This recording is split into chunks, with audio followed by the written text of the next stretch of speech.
Let's talk about the fucking XRP community. Let's talk about dude. XRP ain't going to 589, dude. It ain't going to 589. Get over it, dude. I've been in fucking XRP since 2017. That shit ain't moving. That's a beautiful example. Quit being a cold motherfucking follower and be like, well, Thank you for clarifying that. I'm gonna hold my fucking 10,000 XRP tokens because one day it'll be the currency that is gonna be used by the Bank of International Settlements or by the ECB. Dude, I've been down this fucking the whole rabbit trail. Like, I've been down it. I got famoosed. And then I realized, damn, there's another 8,000 projects that could give me plenty of ROI while this shit still gets settled with the SEC. Yeah. So it's this cultish community that, once again, you're relying on the information that's being fed to you. And misinformation. Why? Because people have agendas. Do you not think these motherfuckers want to pool your money? Did you not see Luna? Did you not see Luna, bro? Do you not fucking learn? Every single bull run, the same bullshit, but with a different cloak. Every single time. Get woke. Yeah. I concur. I was watching this XRP shit got me spiced up, bro. Like, I'm it was telling a you, perfect example. It's the perfect example of getting famous and bamboozled. The funny part is I was thinking about it. I just didn't want to bring it up, so I'm glad he brought it up. Thank you, because Now, ladies and gentlemen, I'm sure plenty of you got offended by what I just played you at the introduction of this video. And that's the point. People need to have the capacity of hearing critique with an open ear in order to make sure you're not stuck in echo chambers. And trust me when I tell you, I've been guilty of being stuck in echo chambers in the past. But especially after 2022, when it comes to the crypto market, I am not in any type of echo chambers at all. I am very self-critical. And the reason I played this to every single one of you is because the XRP community has been guilty of being stuck in an echo chamber. And I'm going to explain to you guys why I'm putting this in front of you today. First and foremost, the individual speaking in this video is a man by the name of Luke Belmar, someone who I watch heavily and closely, and someone who I believe is very rational, grounded, intelligent, and well-connected. Hell, he was even XRP Army for quite a while, as you heard. He's been down the rabbit holes, he's listened to the research, and yet here we are.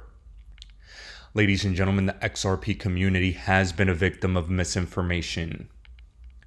You see, we have the propensity of going out on Twitter and criticizing these Bitcoin maxi-based businesses and articles for saying they misinform people about XRP. But haven't we gotten plenty of things wrong when it comes to XRP as well? I remember there were people calling for 589 by the end of year 2018. Plenty of people still listen to riddlers when you can't even decipher what the hell is going on when they speak. There are people proposing $35,000 buyback theories and potentially even $500,000 priced XRP. But we're at 47 fucking cents. Ladies and gentlemen, nobody in this community probably believes in XRP more than me. And that's exactly why I've made it the epicenter of my online persona and my career. I've risked my reputation on this digital asset because I think it's the best digital asset on the planet that's ever been created.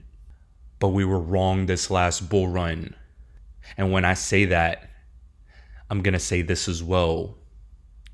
We were the first crypto, the first major crypto, let me add, that was actually sued by the SEC. And we, unfortunately, were unfairly targeted and are victims of a nascent market.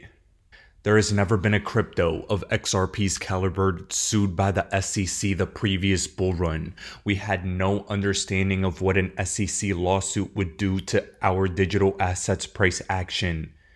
And we fell victim of being unfairly targeted by the SEC and also not understanding what the price suppression of XRP would be. But now, with 2020 hindsight, we understand what SEC lawsuits do, and we understand that most likely all the cryptos that are being scrutinized by the SEC right now will not experience full-fledged bull runs. We know and understand this. And this is a major topic I discuss in my lecture 181 on Udemy as well as the video I posted on OnlyFans. Please subscribe down in the description below. This is what I want all of you to know. SEC lawsuits equate to price suppression. We will be the first digital asset on the planet with full-blown regulatory clarity. And while Luke was 100% right in his video when he talked about misinformation regarding XRP being a problem, and the SEC lawsuit being a big reason why price suppression occurred, I also believe that due to the fact that we still have strong fundamentals, due to the fact that we withstood the harshest bear market on the planet and are still a top 5 digital asset, and due to the fact that we didn't reach new all-time highs last bull run, and will be the first asset on the planet with full-blown regulatory clarity, one way or another, I do believe a moon mission is in store for us, unless things go to the Supreme Court, which is possible. Ladies and gentlemen, it's very important in these periods in time we do not bullshit ourselves or each other. We need to be realistic, because I believe that the 2020s will be the last decade of wealth building we have left before the tyranny that they have waiting for us. Agenda 2030 is a reality that they want to bring us into. The possibility of creating and generating wealth is fast closing. And if you don't get your shit together now, you're never going to be able to do it. Let's not lie to ourselves. I go out here networking consistently, whether it's in Miami or traveling with numerous high-level people. I discuss XRP with numerous high-level people. A good number of them laugh. A good number of them hate XRP. But quite a few people own XRP and are very realistic when it comes to XRP. Ladies and gentlemen, do you know how many millions of dollars are traded in XRP daily? Do you know how these hedge fund managers play the game? How market makers play the game? How they can make millions upon millions of dollars on 5-cent moves while you're over here waiting for years? Like I said before, I'll say again, XRP is my long-term wealth generating digital asset. But you have to be very realistic when it comes to this crypto. There will be 15 to 20% of my XRP bag that I hold onto forever, no matter what price it gets to, because I want to see where this baby could go. But profit taking does need to take place, and you better have price targets ready to change your wealth forever. That being said, ladies and gentlemen, let's get to the fundamentals of the world. Blockchain Backer posted that 1 year ago, the world was panicked about inflation as CPI was at 9.1%. And today we will receive another CPI reading, and it's expected that CPI will read 3.1%. That's absolutely powerful.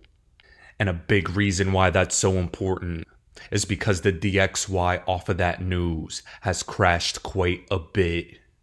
The DXY, in my opinion, is the chart that we should have been looking at in 2022 to indicate that the crypto bull run was officially over. But the fact that it has broken through double bottom support on a long-term trend does mean and signal to me that we could very well be in store for our short-term upwards crypto market price action. Ladies and gentlemen, I'm anticipating it. Stay on the edge of your seats. This could be the little bump in the market that I've been expecting for quite a long time. And I am genuinely excited to see it if it finally does arrive. Now, ladies and gentlemen, with all that being said, I felt this was a video that everyone needed to listen to. And if you get nothing else from this content for the day, understand that I'm genuinely here for the greater good. I'm genuinely here to guide you. I'm genuinely here to be a light in the darkness. And I'm genuinely here to clear a path for every single one of you to become the new 1%. Ladies and gentlemen, I sense that the crypto market is beginning to ramp up. And with that ramping up of the crypto market, I will be having to make 2 videos a day to keep up with all the news that will be breaking shortly. Stay tuned for it, because it's going to be a roller coaster ride for all of you. Ladies and gentlemen, this is the Bearable Bull here. Thanks for tuning in. As always, I appreciate every single one of you. Now I'll be back tomorrow with another video. Why do I hold XRP? Because Ripple's the chosen one to lead the new global digital payment system, and they use XRP. In 2013, the Federal Reserve began looking for faster payments options. 2 years later, an action plan was born and a federal payments task force was created. It included one company focused on crypto, Ripple. In 2014, the World Bank and Better Than Cash Alliance, which includes the Bill and Melinda Gates Foundation, Clinton Global Initiative, and the governments of 32 countries, put out a report called The Opportunities of Digitizing Payments. 1 year later, the Better Than Cash Alliance featured one crypto company on their website, Ripple. Today, Better Than Cash Alliance and all other UN initiatives are focused on a single agenda, the Sustainable Development Goals for 2030. You can see the SDGs logo on Bill Gates' lapel, world-leading companies, the Better Than Cash Alliance website, and on the UN's official exchange, Exchange. What crypto is Exchange officially utilizing for their carbon credit solution? XRP. The world will move to a new international standard for exchanging electronic messages between financial institutions by 2025 called ISO 20022. Who was the first ISO 20022 member focused on distributed ledger technology? Ripple. Who's partnered with over 300 financial institutions including Bank of America, American Express, PNC, Santander, SBI, HSBC, Standard Chartered Bank, Bank of England, India, Singapore, Scotland, Australia, and Indonesia, the largest banks in Japan, Canada, Egypt, the Middle East, United Arab Emirates, Thailand, Morocco, Bhutan, South Korea, Brazil, and Latin America? Ripple. Who is a former employee overseeing the Federal Reserve? Ripple. A former employee overseeing the world's largest asset manager, BlackRock's digital asset division? Ripple. Leading Australia's CBDC effort? Ripple. Who hired a former Treasury of the United States? Ripple. 2 former Federal Reserve attorneys to their board? Ripple. 2 former Clinton and Obama advisors? Former Minister of Defense and Economics of Germany? Former business director at Swift? Former Swift board member? Former CFO of PayPal? Former head of the DTCC? Former chief business officer at Uber? Former VP of Amazon and former SEC chair on their legal team? Ripple. Who's a member of the Digital Pound Foundation, Digital Dollar Project, Digital Euro Association, Mojaloop, IMF's High-Level Advisory Board on FinTech, Hyperledger Blockchain Consortium, Open Payments Coalition, Faster Payments Council, Global Payments Steering Group, Cross-Border Working Group, International Association for Trusted Blockchain Applications, Crypto Climate Accord, University Blockchain Initiative, World Wide Web Consortium, and a featured partner of the World Economic Forum with 3 members of their team directly listed on the WF website? Ripple. Now, does Ripple and XRP sound like they're going to disappear, or do they sound like they're part of a much bigger plan? You decide.